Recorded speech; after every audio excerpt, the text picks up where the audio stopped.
Hello and welcome to Uniko's 12 Days of Christmas Inspiration and Giveaways, Day 11.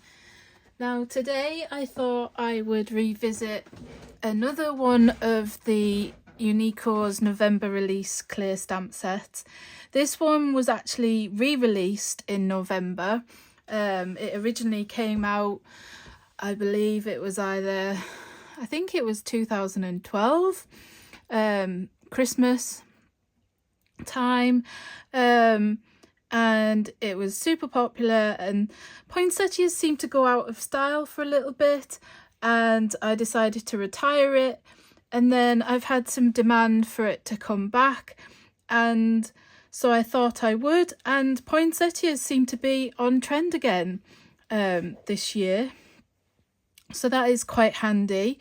So I thought I'd have a quick look at a few of the other cards that I've made using this poinsettia set that I made during the November release. Now, those of you that know me quite well, I am not one for sitting and colouring.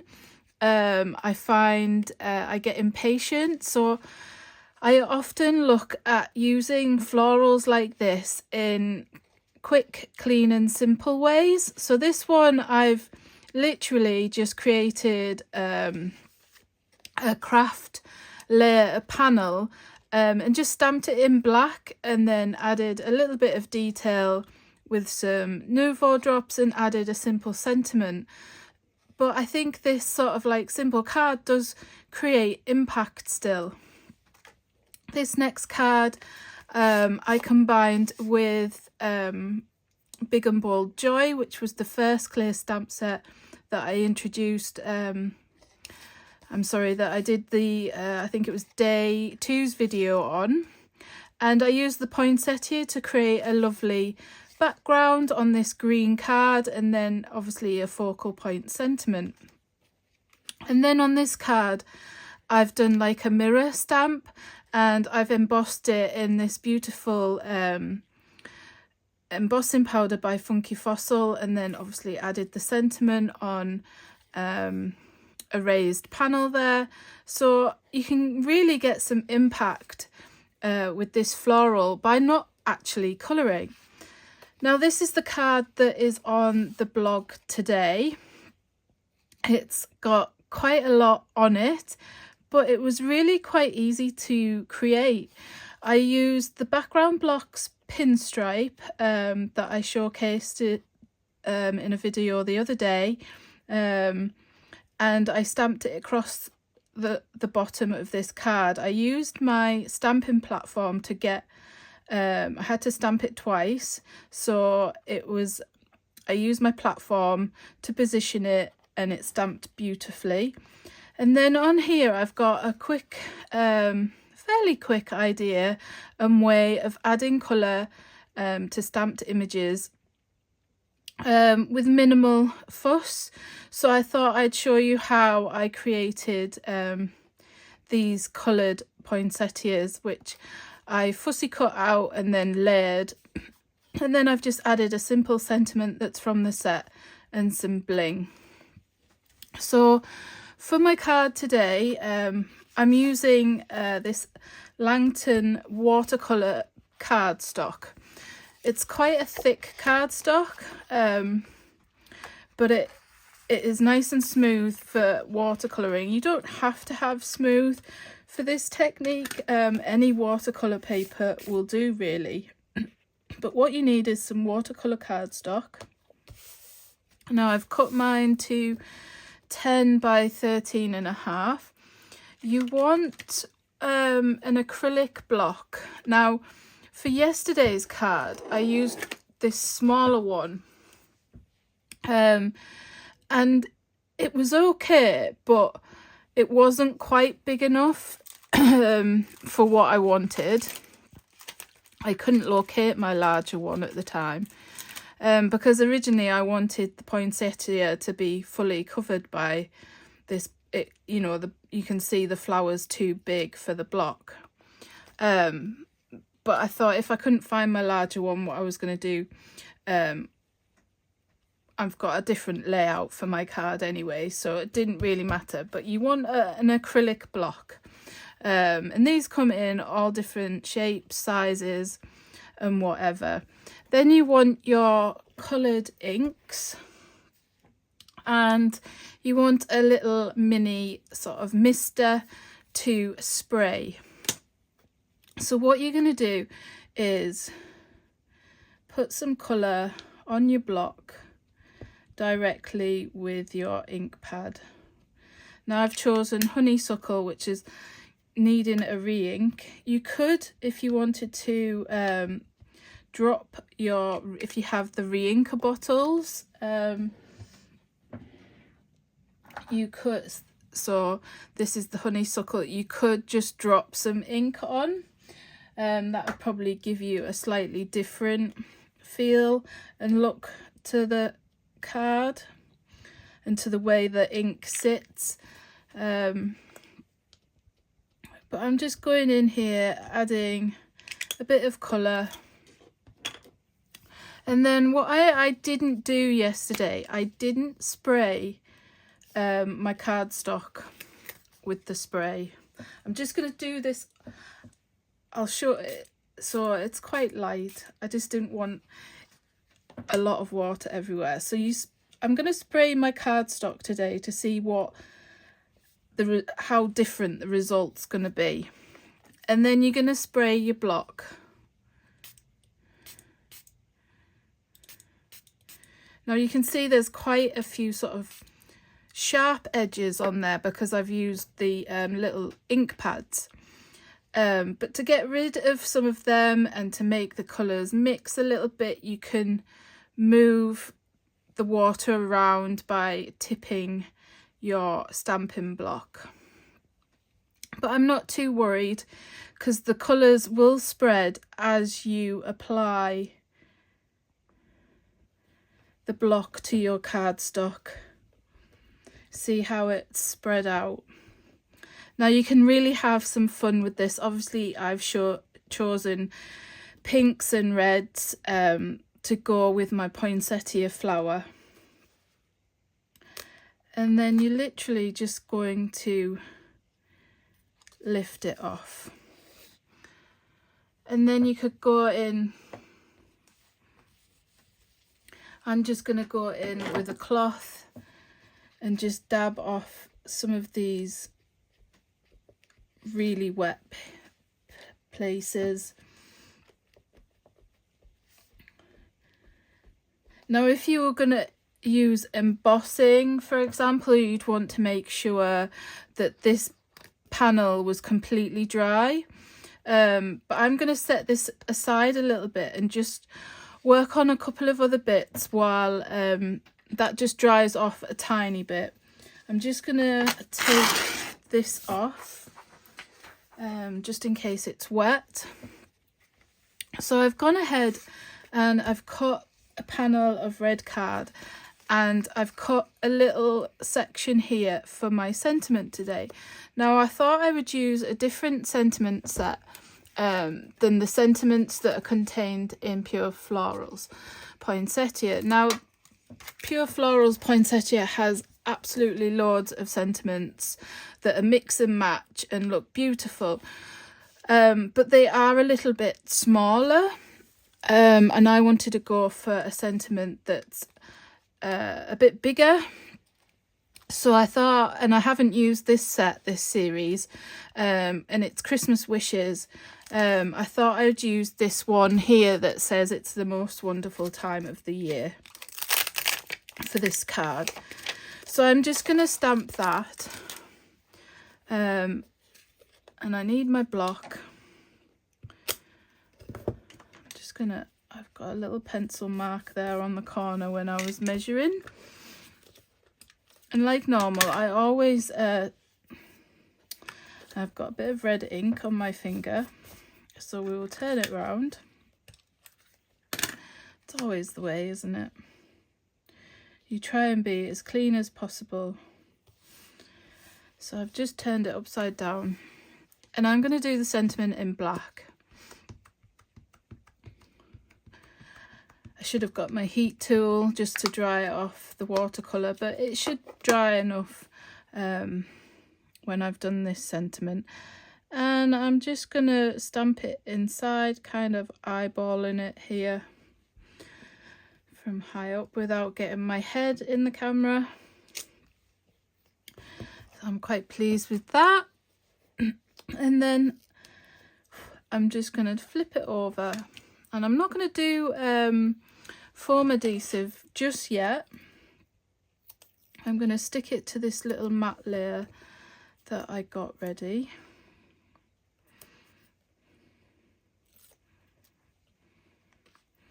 But the inking sort of background technique, adding colour, you're never going to get exactly the same result each time. It's going to look a little bit different on every card, and the colour combinations that you can get with that technique are really good fun.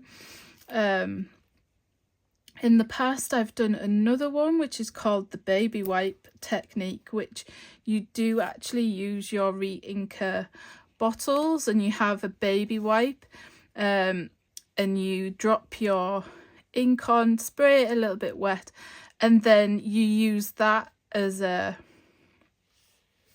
tool to apply the colour to your cardstock. If you don't have watercolour cardstock or paper or anything, you can do the technique on normal card. You want to choose something that isn't too smooth. The ink's not gonna, it'll just sit on top and it won't spread as much. So something a little bit porous might work a little bit better, but just experiment really with what you've got. I think that's what is fun about crafting, is the experimentation really, and playing with these techniques and getting them to work for you. So I am going to use my block just because I want to create more of an all over pattern, like it was wrapping paper, for example. I'm not too worried if the flower doesn't stamp 100% each time, because we are going to add a little bit of ribbon and then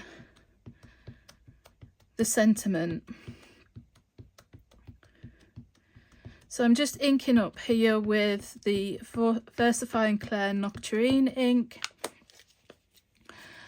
I'm just going to stand up just so I can apply a little bit of pressure.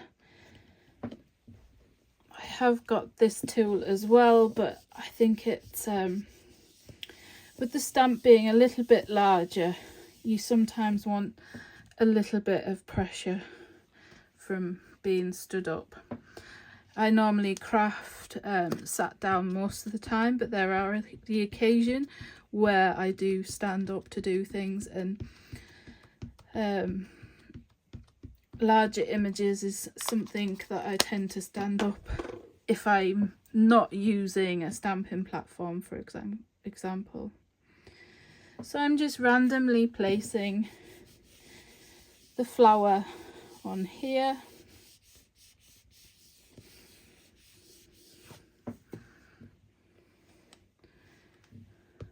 I've actually used this flower in the past on craft brown paper, like wrapping paper, that you would buy if you were wrapping a parcel up to send abroad. My mum used to use brown paper a lot for Christmas parcels, and in the past I've stamped this flower and I actually heat embossed it as well, and some I added glitter to, using a two-way, you know, using a glue pen and then adding the glitter and making my own wrapping paper, and it does look really beautiful. I'll try and find a photo and share it either on the blog or on social media if I can dig back. It was originally when this stamp first came out, I believe that I did it one year. So I'm going to have to look back through some archives to see if I can find it. And I smudged a little bit there as I was putting the block down, but as I say, I'm not too worried about it. So what I thought I would do next is, before I adhere this to my red cardstock background, I'm going to add some ribbon to make it look a little bit like a gift parcel. Now I've gone for red ribbon here, but you could go for any colour you want. I think gold or silver would have looked quite nice as well. But I didn't have any of that on hand. So what I'm going to do is I'm just going to flip this over, and then just find my scissors for cutting sticky. And I'm just going to secure the ribbon on this side, roughly in the centre. I'm trying to work out roughly the centre. As I say, that's another thing that's preferential. It doesn't have to be centred. And I'm literally just securing it down, just with a little bit of tape. Wrap the ribbon round. I'm always quite sparing with my ribbon. I left a slightly longer tab that side, but that doesn't matter. And then the usual, I'm going to peel this tape off, and that will stick, but I'm going to use my usual double-sided to secure this to my card base. So I've loved reading. I haven't responded to all the comments yet. I will get round to responding to them either today or tomorrow. But I'm loving reading everyone's answers to the questions, and how some of you are really green fingered and some of you aren't. And I've learned some interesting facts about poinsettias as well. Thank you to the person who shared them. I'd like to say the name, but I'll probably get it wrong off the top of my head. But yes, it's been really interesting listening to seeing everyone's answers to the questions. So have you tried this technique before? Is it something that you would try? I mean, as a clean and simple card maker, it's not something that I do very often because it is a little bit messier for me, but it is a fun one if, like me, you're not big on adding colour to flowers and florals and things, you know, sit patiently colouring. It is a fun way to add colour and still use these floral images that sometimes, as clean and, you know, for non-colorists, they can overwhelm us, I think. They certainly do me anyway. So have you tried this technique before, and would you try it now you've seen it? Today's prize, I am going to give away the Pure Florals Poinsettia stamp set. Again, if you already own it, an alternative prize will be offered. You have to be fairly quick with these last two videos to get your comments in on YouTube and on the blog and social media, because I will be announcing all the winners on Friday the 13th of December. Mainly because, as I keep saying, I've got release prep coming up, and I want to be able to finish here at Uniko on Friday the 20th. Will be my last day in the studio, probably around midday, to finish up, and so I can spend some much needed downtime I'm starting to flag a little bit. I haven't had much of a break recently. So yes, I'll be taking some time off, and although I will be popping in the studio probably after Boxing Day, so from the 27th, if anyone has placed orders, I will process them if there's questions or emails and as such, and then the release fun will start as well on the blogs, so I will be popping in. But yeah, we've booked some family time away to enjoy some festivities with the boys, because I think this might be the last year that we get them, that they still fully believe in Father Christmas, and it is beautifully magical with them this year, with their excitement and all the things. So yes, I'll be taking a few days off. So I'm just making a little bow here to attach. It's not perfect, but it will do.